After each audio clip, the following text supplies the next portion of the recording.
All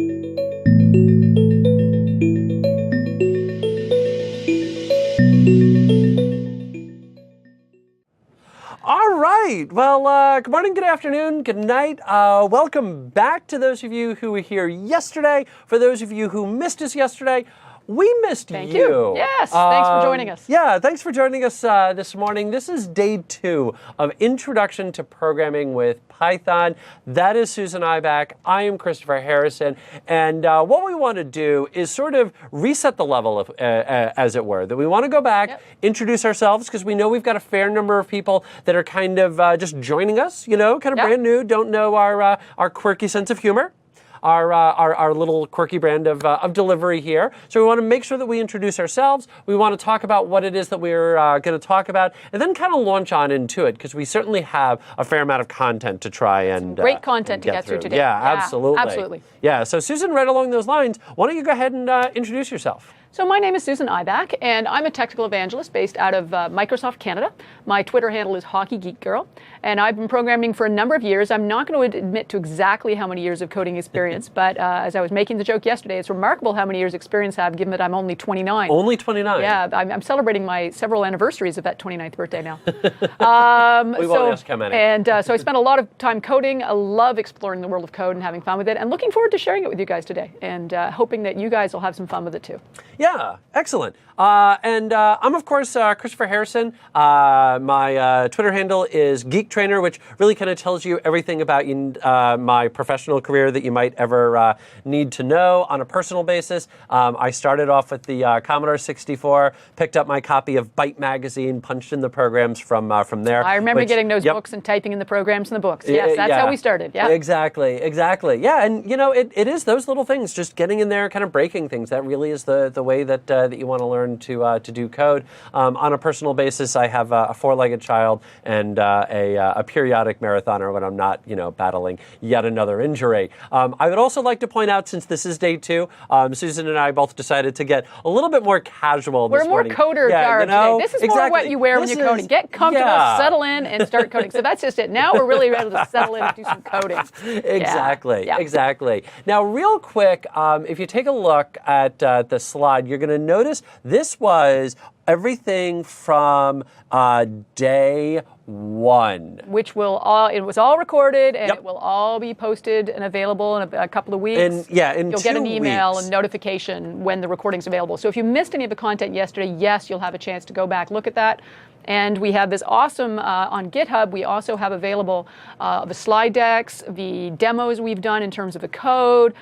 We have challenges for you at the end of each module. The challenges are on that GitHub location, and even the solutions to the challenges, which you can use if you need a little help. Exactly. Yep. Yeah, that bottom code right there, that's going to get you to everything that Susan was just talking about, all those little sample files. And one of the things that you're going to notice is we'll do our demos live, which of course means things will break. Yep. That's what happened. But we will be putting everything up onto that GitHub location, and you can access that with the bottom URL. This top URL, the reason that I threw that back up there is that's the shortcut URL that you can use to get to the presentation today.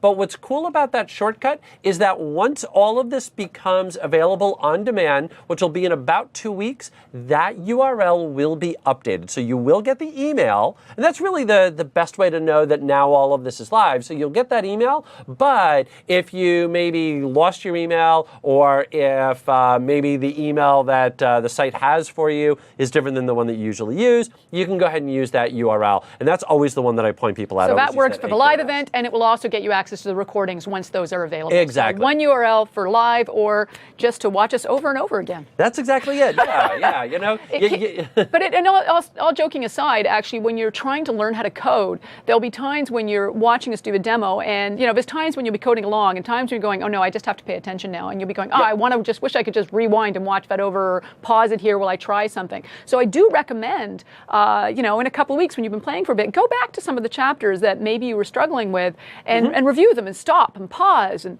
try things out, because you'll find that really useful as you're trying to master coding. How do you get to Carnegie Hall? Practice, practice, practice. There you go.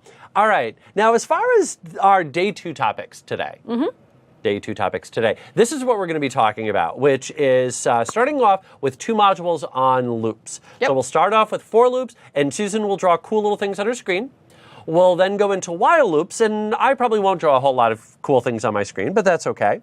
We'll then get into lists, multiple items of information. We'll take a look at both writing, reading files. We'll take a look at functions, which is going to help simplify your code, make your code more reusable, and finish it all out with error handling, which one big thing that we want to kind of highlight here is our target audience and who you are. Now, one of the things that you're going to notice about yesterday, one of the things that you're going to notice about today is we make no assumptions as to programming level. Yep. So that we spent a fair amount of time yesterday, for example, talking about the basics of what a variable is, not just simply how to declare it. So if you're relatively new to development and just trying to check this Python thing out, or really just trying to check programming out in general, you're in the right spot. Now, we are going to build on the concepts from yesterday, so I would definitely count yesterday as sort of a prerequisite to today, or the knowledge anyway from there. But even if you didn't watch yesterday and you're still brand new to programming, you're probably still going to pick up a few little things. I think you'll be able to follow what we're doing today, even Yeah. if you missed yesterday. There might be a couple of things that you want to go back and check up on later, or read up on later, or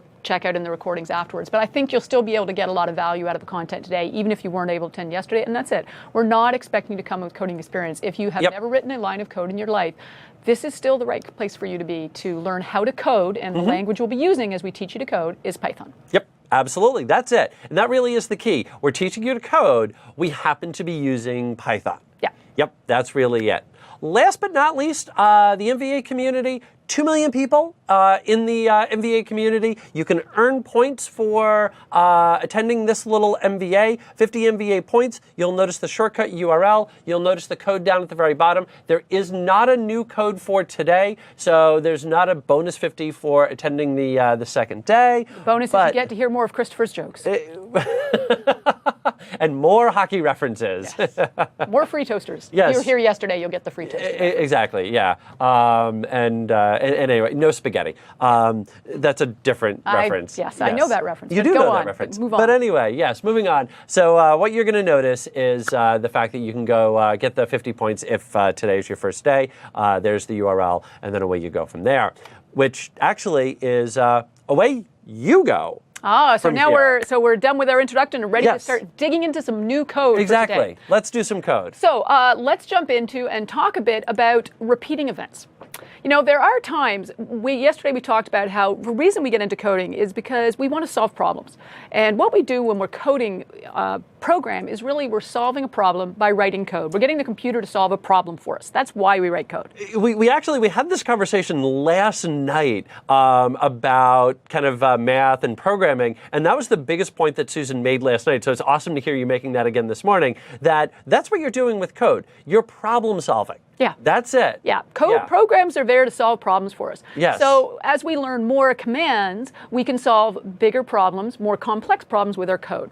And some of the problems that we have to solve involve repetitive actions, things you have to do over and over again.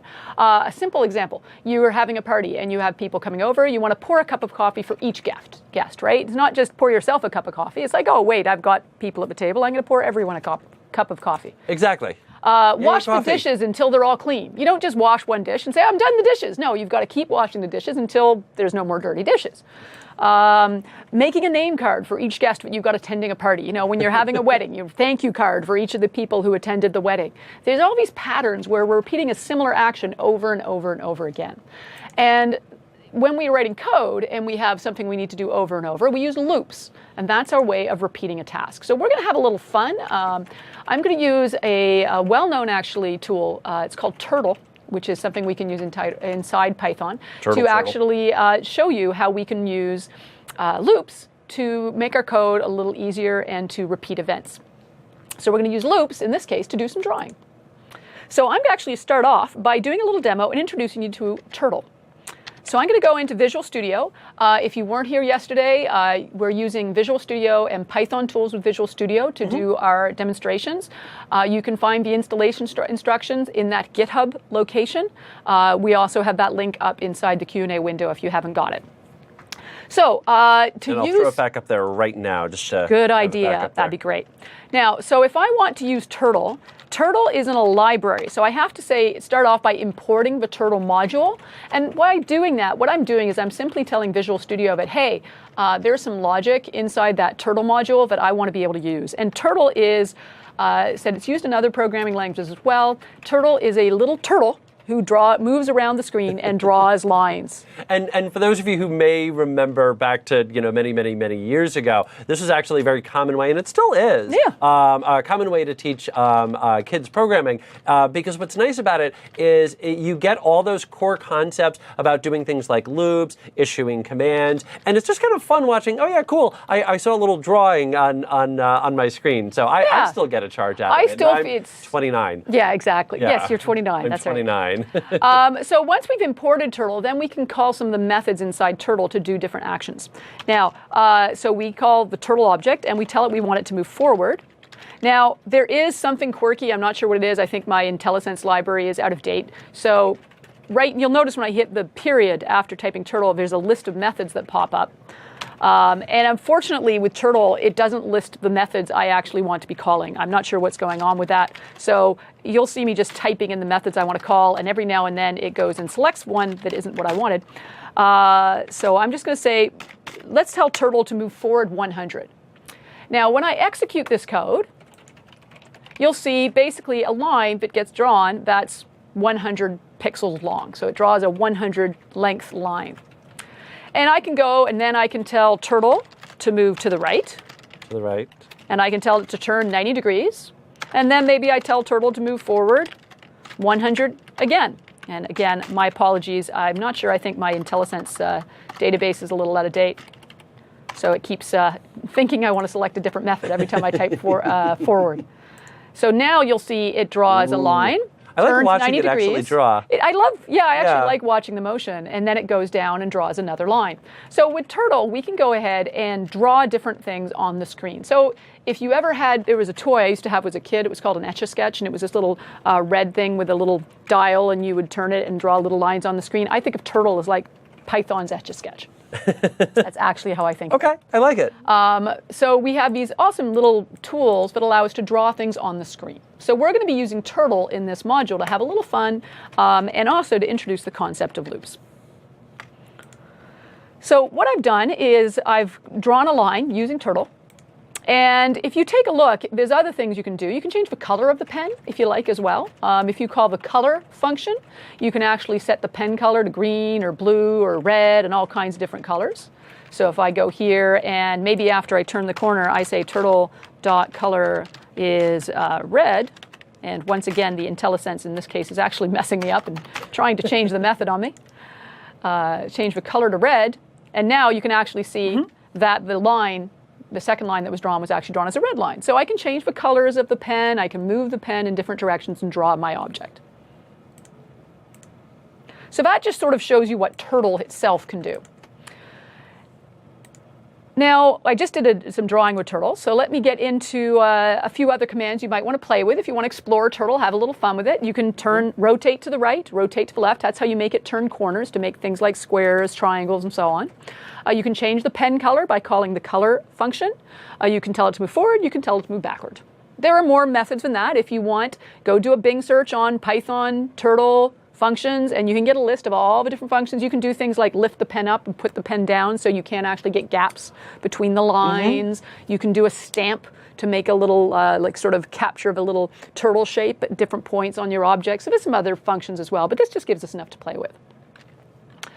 So if we wanted Turtle to draw a square, you think about what we'd have to do. So we'd have to tell Turtle to draw a line, turn the pen 90 degrees, draw another line, turn the pen 90 degrees, draw another line, turn 90 degrees, and draw another line up to a start. So we'd basically draw a line, turn, draw a line, turn, draw a line, turn, draw a line, turn. And that should give us a square. Yep. And effectively, if you actually look at the code we'd get for that on the slide here, what you end up with is you actually get the same 2 lines of code over and over again. Move forward 100, turn right. Move forward 100, turn 90 degrees. So that'll draw a square beautifully, but what we really end up with is just 2 lines of code repeating over and over and over again. And over, this is a and over. perfect situation for using a loop. Yep. Because a loop allows us to say, execute these lines of code however many times we want. And that's going to be much easier to work with than having to write the same code over and over. And we talked a bit about this yesterday in terms of good programming practice. It's not a lot of work to copy and paste those 2 lines of code and move them down the screen. You just go copy, paste, paste, paste, paste. Mm-hmm. But somewhere down the road, I guarantee you, someone's going to say, could you make a triangle instead of a square? Could you make an octagon instead of a square? So suddenly you now need to loop to run 8 times instead of 4 times, and now the angle's got to be different because your angles aren't going to be the same for a triangle as they would be for a square. And if you don't remember to make the change in everywhere where you specify the angle, then the code's not going to work properly. So one of the reasons we don't want to just copy and paste the same code and execute the same 2 lines of code 4 times the way I have it on the slide here is because if we had to make a change later, that's more places we have to go make the change. We might forget to make it in one place, and now we've just screwed up our code. Exactly. So, I mean, we keep talking about being lazy developers, but just doing that copy and paste isn't being a good lazy developer, because in the long run, you're just making more work for yourself when you have to go back and change something, because now you have to go back and change it in a lot of places. That's right. All right, so what we're going to do then is we're going to use a for loop to do the same thing. So if we take a look at the slide, I want to take you through the syntax of the for loop. It's fairly intuitive when you look at it. You've still imported the Turtle library. I'm still using Turtle and telling Turtle to move forward 100. So this line of code hasn't changed. This line of code hasn't changed. And this line of code hasn't changed.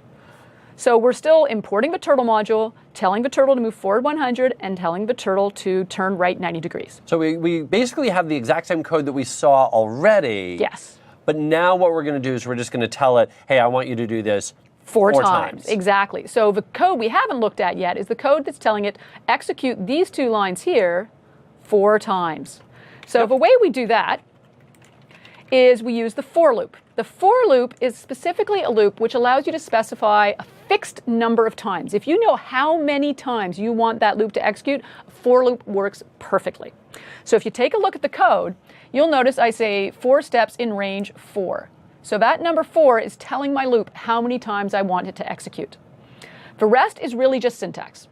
You have to say for something in and then specify number. So those are the only thing you're going to change is the number here. Mm-hmm. You get to choose that number. The word range, that's a keyword. You're not going to change that. Okay. You always have a semicolon. Yesterday we saw after if statements you need a semicolon. After colon. For loops, colon, thank you. After for loops you need a colon. Just like yesterday we saw after if statements you need a colon. Yep. You have to indent the code that is going to be repeated. We saw that in if statements yesterday, that it was a way, indenting is a way for us to tell Python, these commands are part of that if statement, or these commands are part of that for loop. So this is the code that will be repeated. Right. And so again, very subtle, and a lot of people pointed that out when we talked about the if statements. But again, it is something that you want to get yourself into a habit of. Absolutely. Yeah. So, and if we go back to Susan's slide, if I can point out one other very big thing, Susan did something really, really, really good here. And I want to commend Susan for this. So you get the gold star today, Susan. Congratulations. Are you talking about this word here? I'm talking about that word. Because I haven't explained it yet. So let me explain it, and then I'll let you comment right after I explain it. I want to give you a gold star. Okay, I appreciate that. So far, really, the syntax, there's nothing you need to think about. It's just syntax. You say for something in range, you specify the number, which is how many times you want to execute, and you have to specify this value here. Basically, this is a variable name that's going to keep track of how many times you've gone through the loop. You can call it anything you want. I just chose to call it steps. Mm-hmm. Cue Christopher. Cue Christopher. So one of the big things about steps is that steps there is a variable. So if Susan wanted, she could have called that Wibble. She could have called that X. Or I. It's so painful. Yeah. The thing about single letter variables is that they don't mean anything. That if I look at a block of code and I see the letter I, what does that mean? I have no idea.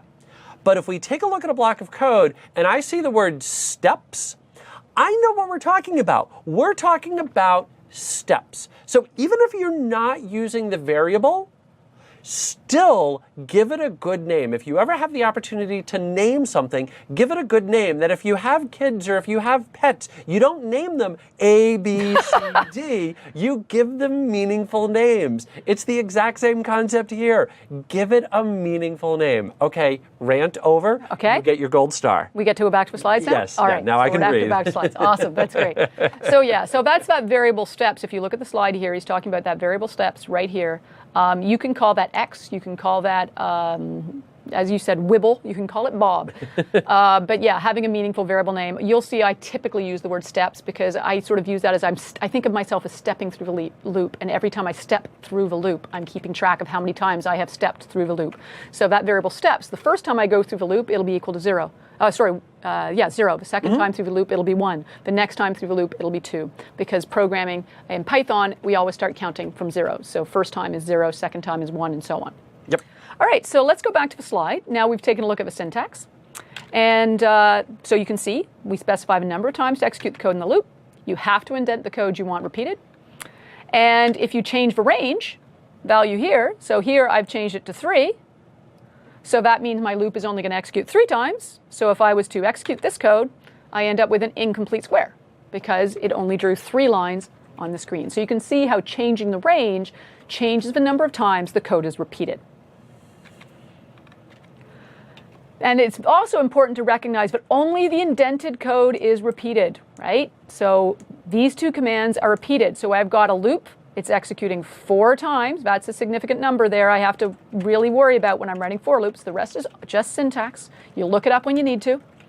I specify to execute 4 times. So 4 times, it's going to move 100, turn 90 degrees. So it's going to draw a square. And then afterwards, I tell it to change the pen color to red and go forward 200.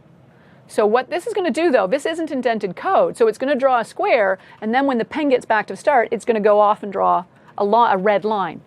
So if I execute this code, what you end up with is a square and then this red line going across the top. So you can see that the red line did not execute 4 times. It didn't draw a square, a red square that was bigger. And it's all about that tabbing. So if you would tab that in, that also would have executed 4 times. Exactly. Yep. It's not indented, so it's not part of the loop. It's not repeated. Perfect. So I'm just going to take the code I had here, and I'm going to just demonstrate that actual for loop here, and I'm just going to say 4 steps, and just to prove it, for weird name in range, just to prove you really can use any name you want here, in range 4, because I want to execute this 4 times. And now I'm going to have to indent my code. With tabs. With tabs, yep, using the tab key there. And now, when I execute my code, I can see it draw my little square. I just love watching that on the screen. Yep. And then if I specify that after I'm done, I want Turtle to move forward. It's so annoying the way it does You it. can hit escape. Escape will work for that? Yeah. Ah, there we go. Thank you. You're welcome. Forward, let's say 200. And again, I'm going to change that pen color as well. I should do that before I move forward. There's no point changing the pen color afterwards. Turtle.color. To be red or green or whatever color I like. And you will see, just like I showed on the slide, that at the end of my loop, it then goes off and draws that longer line that's colored in red. If I just indented that code, then suddenly these commands will be executed 4 times as well because they're indented. They're now part of that loop. So now, oh, look at that. Woo-wee. Oh, you know what I did? Of course. Yeah. Within you the left loop. it as part of it. Yeah, That's really funny. I hadn't even thought about it. Because what I did is I said, move forward, then turn right, then change the color to red and move forward again. And do that 4 times. So it caused a little unexpected result there in terms of how it drew it. But you can see, actually the end result in terms of it, it does actually just draw a really big it did square exactly for what me. you told it to do. Don't you hate it when that happens? It does exactly what you tell it to do. Computers only do what we tell them to do. Yes. It is frustrating sometimes because sometimes we want them to do what we want them to do, not what we told them to do. Yep. By the way, can we switch back to Susan's code here real quick? Just because I want to highlight one little thing that came up in the chat. And this is one of those things where And this is true universally, so I guess it's kind of good that we all learn it now, which is sometimes the methods, the properties don't always behave the way that you would expect, that somebody was expecting that color would be a property rather than a method, which I can certainly understand. But yeah, you'll notice that color is a method there, meaning that you're going to say color, and then in parentheses, you've got red there. Yeah, you're actually calling Turtle, you're calling a function called color, which changes the pen color to red. But absolutely, the person who designed Turtle could have designed that as a property instead of a function if they had chose to. It's just a choice the person who wrote the code for Turtle made. Yep, exactly. Yeah. And by the way, method and function, those two terms are essentially synonymous. So, they're generally interchangeable. Yeah, yep, exactly. Cool. All right, let's go back to our slides. Okay, so now, Christopher, one of the things we've talked about is that as we write code, we are going to make mistakes. So I have a slide here, and there's 3 mistakes in this code. I'm going to check. You're doing this to me again. I'm going to play spot, because one of the things you have to learn how to do is find mistakes in your code. So can you see 3 mistakes? Well, I see improt. Improt, yes, you're right. I have made a type mistake. It's import Turtle, not improt Turtle.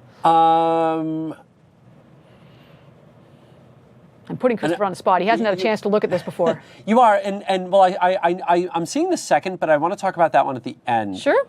Because that one's a little bit different. 4 steps in range 4. Oh, you need a colon. Thank you. Yes, that's correct. Good guess, Christopher. Yes, we're missing a colon after the range 4. Now, the reason that I was kind of holding off on that last one, so you've got, improt Turtle, so obviously that's a typo. That should be import. And that's going to give you a syntax error. So that's going to, Visual Studio will typically tell you right away, hey, you've got a problem here. Or when you run the code, it will bomb out on you. With steps, Visual Studio will give you, and this is the technical term, red squigglies to tell you, hey, you've got that wrong. The last mistake that you've got is Turtle 90, right 90. I probably meant to have that indented, didn't I? Because I'm trying to draw my square again. And that's one of those, it should be indented. A lot of people caught that, which is perfect. Yep, good catch. The thing is that's what developers call logic error, meaning that your code is going to execute correctly. It's not going to give you an error message, but it's not going to do what you want it to do, which makes it one of the hardest bugs to try to debug. Why don't actually we execute that exact let's do it. mistake, Yeah, we can see it. And you can see what would happen if I ran the code. So absolutely. If I left off that colon, then I get the little red squiggly, as you said, and yes, that is what we call it, the red squiggly. Or a syntax error or a compilation error. We'll use those terms. But if I forget to indent the turning right, Visual Studio goes, this is valid code. You can do this if you want. But then when I run it, I end up with a really big long line. And I'm like, that's not what I was trying to draw. And if we actually did, go, 8 billion steps off the page, or I guess 400 If I made steps this only 10 wide, you could exactly. see it. Yeah, what you could see at the very end there is you'll notice at the very end that the cursor did in fact turn that 90 degrees to the right. So it did run the code, it did exactly what you told it to do. But not what I wanted it to do. Exactly. Yes. So that is the challenge, is you have to find both the mistakes. Some of the mistakes Visual Studio will help you find. Some of the mistakes Visual Studio can't help you, because what you wrote is syntactically valid. It just doesn't do what you want the code to do. Yeah, exactly. Yep. All right. So yes, you have successfully found all of the mistakes. Well done to those of you in the audience as well who pointed them out in the Q&A. Yeah. That's awesome. Yep. And there's still actually a lot of conversation around that tab, and that is something that's relatively unique. I'm sure there are other places where you will see that. But again, yes, it's subtle. I'm with you on that, but it's a good practice. It's something you would do anyway, even if you did have curly braces or end statements or the like. Yeah, because some other programming languages, instead of using that indenting, there has to be a way. If you think about it, if you're designing a programming language, you need a way to say which commands should be repeated. You have to have a way of doing that. Yep. Some programming languages will require to use certain braces, and you do an opening and close brace around the commands that are going to be repeated. Some programming languages have effectively an end loop command that indicates the loop starts here, loop ends here. Yeah. But the interesting thing is, in all those programming languages, as a convention, most of us always indent the code that's inside the loop anyway, whether we have brackets showing beginning and end or an end loop word indicating the end of a loop in the beginning. It just makes it more readable. It does. We tend to indent the code anyway because it's more readable. readable. So in a way, Python's letting us be lazy by not having to type a word like end loop or having to add curly braces. We were indenting it anyway, so it was easier to see. When I look at it, I instantly go, oh, that's the code in the loop. Exactly. Yeah. And here we go back to being lazy developers Yes. again. You'll notice a theme. Yes, I encourage being a lazy coder in the sense of it's being an efficient coder. That's what I like to Yes, think. lazy perfectionism, to bring out the little phrase that we learned yesterday from one of our attendees. That's so right. I don't know if he's on board yet this morning, but yeah. So. All right, so now let's take a look at nested loops, because it is Okay. also possible to put one loop inside another. So you can actually have a lot of fun, especially in this drawing tool with Turtle. When you start nesting loops, you can have a lot of fun. So if you think about it, so what I've got is I've got my for loop, which is repeating 4 times. And then inside the for loop, this is all nicely indented, but look what else I have indented in the for loop. I have another for loop, and it's going to, this for loop has to execute 4 times because it's indented. So this is going to be said, so this will all be done 4 times. Yep. And then 4 times, I have a loop that will execute 4 times that draws a slightly smaller line and turns. What's going to happen is you have 2 loops, so you've got that outer loop, so that's going to execute 4 times, and then each time that it does that, it's going to execute that inner loop 4 times. Exactly. Okay. So if you look at that inside loop, all right, challenge, think about it, those in the QA, how many times is this code going to execute? There's math again this morning. Yes, isn't it's there? math this morning. Is it going to execute 4 times, 8 times, 12 times, 44 times? You got any guesses in the QA window yet, Christopher? Not yet. Might be a little lag. Sometimes there's a little lag there's a little bit of a between lag when we're talking there. and when you get a Yeah. chance to see what we're saying. But So the answer is I'm seeing a couple people saying 4. The answer's actually going to wind up being 16 There we go. Yeah, we times. gotta. And actually, yeah, somebody called it out specifically. It'll run 4 times 4. A couple people Yes, actually called it's it out. 4 And that's times really 4. the best way to think That about is a it. good way, 4 yeah. times 4, because you've got the outer loop. Inside of that is that inner loop. So the outer loop is going to run 4. The inner loop contains another loop. So it's going to be, while we're doing this, 1, 2, 3, 4. While we're doing this, 1, 2, 3, 4. So 4 times 4 is 16. Yeah, well So, done. Again, there's math this morning. Yeah. What's really fun, though, is I love the output you end up with. If you draw it, you end up with little squares inside a big square. It's really kind of funny watching the lag now kick in because, it was a little bit of time and no answers. And now everybody's got you it. should see the Q&A. It's just, Everybody's got it. 16. You guys rocked it. You knew the answer. I knew you had the answer. It's awesome. 16 will be the number of the day. Now, I had a little fun. When I was playing around and I started doing nesting loops inside Turtle, I started going, well, what if I do a different shape instead of with nested loops? And I had fun. So then now I've got a loop, and the outside loop executes 5 times. And inside, again, I've got a nested loop, and then inside loop executes 5 times. So 5 times 5, so 25. Right, so this code is going to execute 5 times. So that's going to give me a pentagon. A pentagon, correct. And then this code is going to execute 5 times 5, which is going, 5 times 5 times. Yep. Because you guys figured that out, and so it's going to execute 25 times. Right. Now, what's interesting, of course, it's doing this along the way. And now you'll notice I'm still moving forward 100, but I'm turning right. My angle that I'm changing is 360 divided by 5. If you want to draw an equilateral shape, is that what you call it when everything's the same size of every side? Oh, now we're going with geometry. I know, geometry is Geometry is tough. actually one of my worst subjects. Okay, yeah. Yeah. So, but if you want to draw a triangle, the angle of a triangle that's going to have 3 sides that are equal size is 360 degrees divided by 3. If you want to draw a perfect square, then the angle of each corner is 360 divided by 4 because it's got 4 sides. If you want to draw a pentagon and have exactly the right angle and everything the same side, the angle is 360 divided by 5. So if you have a 6-sided object, it would be, and you needed the angle would be 360 divided by, Christopher, fill in the blank. I wanted 6? Yes, 6 is correct. 6. 6 is correct.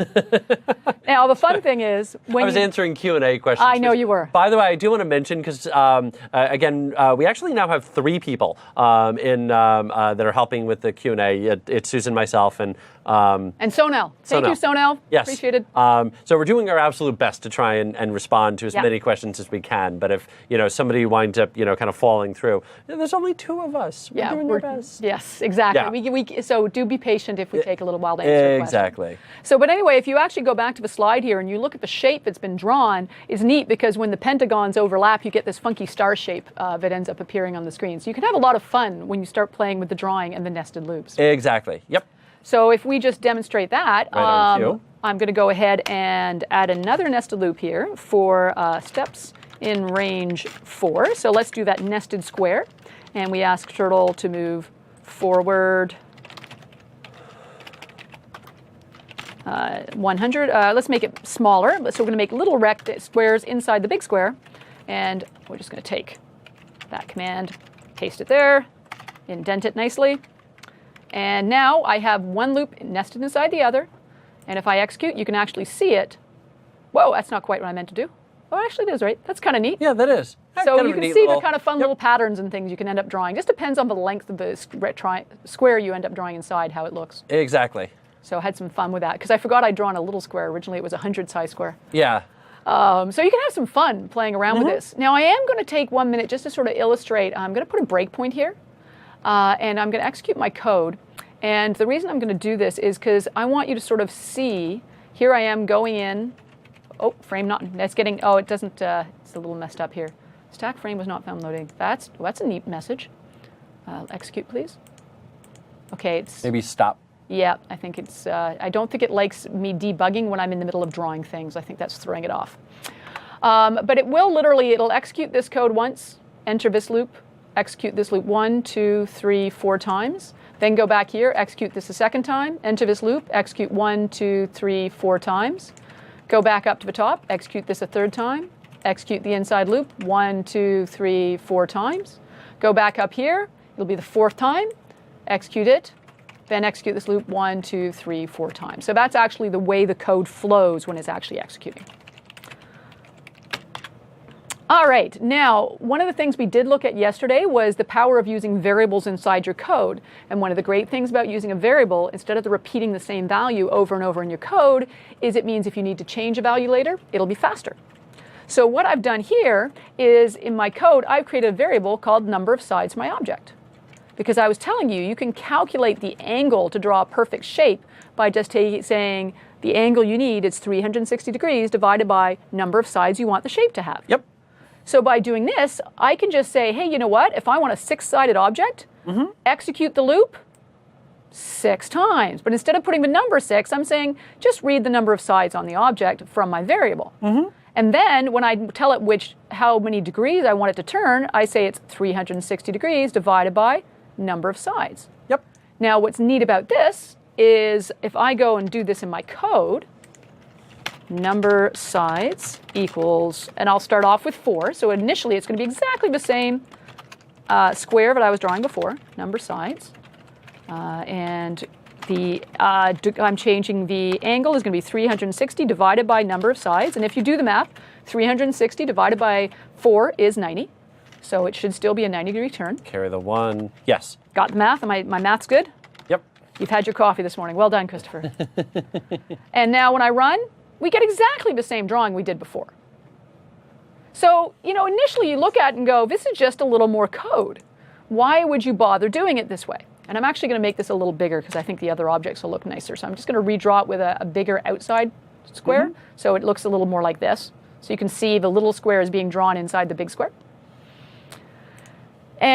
But now, if I want to make it a pentagon, I just change that to a 5. One change, and suddenly I have a whole new object. Oh, did I forget to change Yeah, something you somewhere? forgot one little update. Oh. Yeah, you'll notice Oh, you've got there the we second go. one. Yeah, that also needs I to be told it reversed. the inside loop needs to Although, execute. having the string of pentagons was actually kind of It's kind cool. of fun. Yeah, it's fun. This is what I was after. There we go. So you can really have a lot of fun playing around with this. And you can see how now this sort of becomes a, what if I make this 20? Who knows, right? What do I end up with then? And, yeah, a lot of people are asking about circles, and so kind of there you go, and loops would be a great way to do that. And, one of the things that a couple of people pointed out is, hey, you know what? My kids are going to love this. Oh, yeah. And there is a reason why Logo is, and Turtle, well, This is Turtle. This is Turtle. Well, Logo, Turtle. Yeah. Anyway, but there's a big reason why this is used with kids and also with adults is because of the fact that it's fun, it's cute, it's something to play with. And when you're learning, if you're having fun, you're going to learn it that much better. And you'll practice. Exactly. Because you're going to want to play with it. You're going to want to experiment. I love this. It's like spirograph playing with this thing. Ooh, good reference. Yeah. So anyway, you There's no can way you're see 20 the minutes. you can see the objects drawing there. So it really is quite fun to play around with it. So that's why I love playing with the nested loops. Yeah. But notice how I said by using a variable, I can now change one line of code and completely change the output. And that's the power of using variables in your code. So we just talked about that. Yep. All right. So we've also demonstrated that as well. Now, one of the things I haven't done yet in my code is I've never actually looked at that variable steps. I never actually used it anywhere in my code. I had to declare it when it's part of a syntax. I have to have this variable steps in my code, but I was never using it. The fact is, that is a variable, and it will actually have a value every time the code executes. The first time you go through the loop, it will have a value of 0. The second time you go through the loop, it will have a value of 1. The third time you go through the loop, it'll have a value of 2. The last time you go through the loop, it'll have a value of 3. The way this works is when steps reaches the value here, it exits the loop. So you can actually reference that variable inside your loop. And there will be times when you want to count. And using a for loop is a great way to count to a particular number. And you can use that to do math and all kinds of neat little things in terms of problem solving. So just remember, in programming, we always count starting from 0. That's really important to remember. It takes a little getting used to. You'll forget it occasionally. Your code won't do what you want. And then you do something. I've actually done this to debug code before when I couldn't figure out what was going on. Sometimes I'd actually print the value of step on the screen, even though I didn't need it. I just printed it on the screen so I could see what was happening. That's an old coder's trick, to just print a value on the screen while your code is executing so you can see what's going on. Yep. We do have a debugger, but sometimes I still fall back on that. All right, so if we go back to the slides, what if you want to count from 1? I mean, there are business situations where sometimes you need to count from 1, not from 0. Yep. In that case, you are actually allowed in syntax of Python, instead of just specifying a range of 4, you can specify a start and end. So you can say start counting from 1. So the first time it executes the loop, the value will be 1. The second time it'll be a value of 2. The third time it's going to be a value of 3, and now it's done. So it's up to. Right, because when the value equals the range, it stops executing. So the thing to remember is if I write a loop that says run from 1 to 4, it only executes 3 times. So that's the thing you got to remember about that, is when it never reaches the higher number. It usually counts from 0. So a range of 4 would execute 4 times. But when you say, start from 1, then it only executes 3 times. As soon as it reaches a value of 4, it says, I've reached 4. That's the maximum. Time to get out. And I'm done. And I'm done, exactly. So that's important to be aware of. Now, there's another neat thing you can do in terms of syntax on for loops, and that is specifying a step or a skip amount to skip by. What this is going to do is the first time it executes the loop, it's going to be a value of 1, because that's our start value we specified here. Yep. The second time, it's actually going to have a value of 3, because we specified this skip step of 2. So basically it said jump by 2. The third time it executes, it'll have a value of 5 because we told it to jump by 2. The next time, value of 7 because again, we told it to jump by 2. The next time it'll have a value of 9 because it jumps by 2.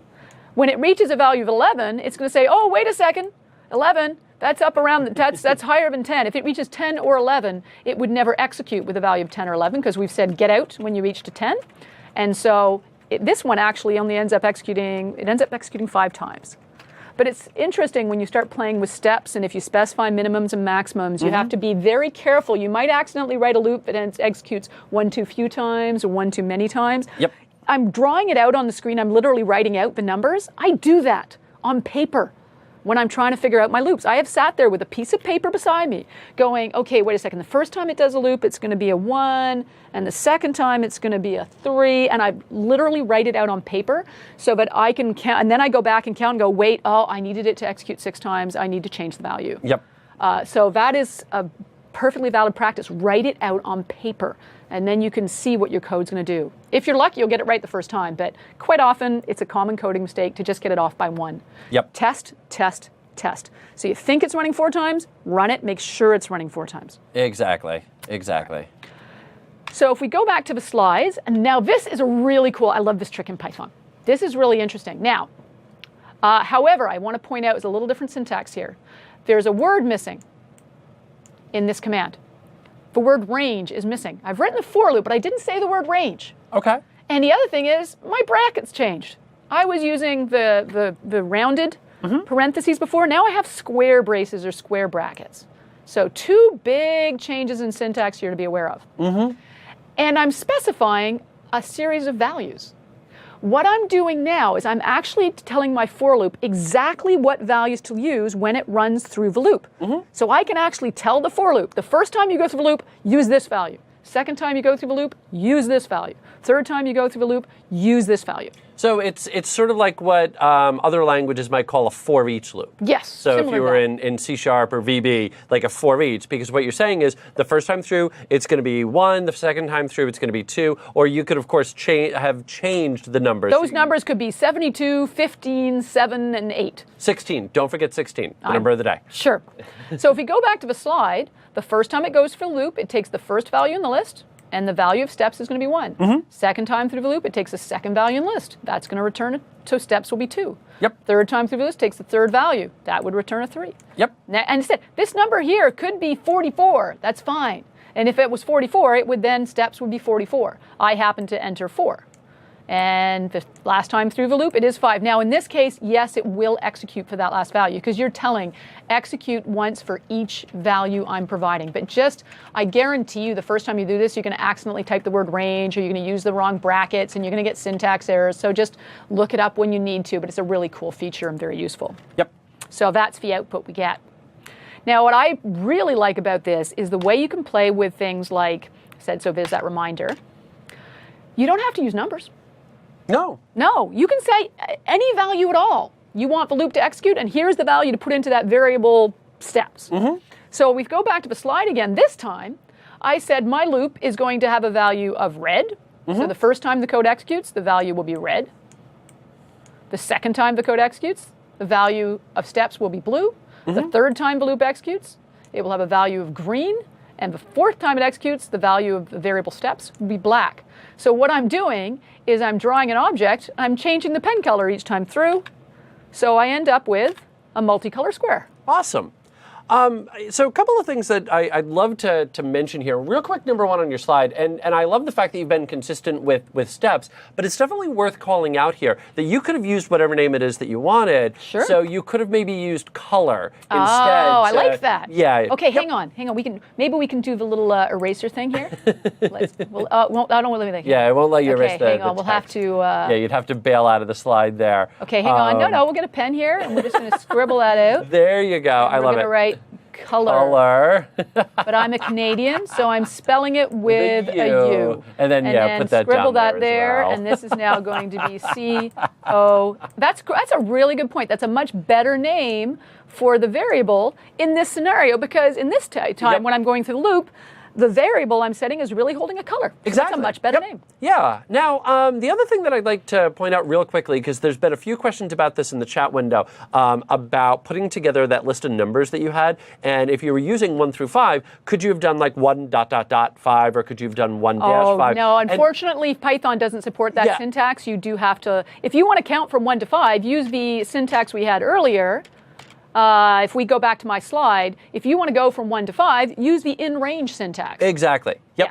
Yeah, the only catch would be with range, of course, is if you wanted to display the number 5, you'd have to say 1, comma 6. That's right. Exactly, because always remember that it's going to be up to, but not including that number. Yeah. So you would have to use 1, comma 6 if you wanted that 1 to 5 range. Yeah.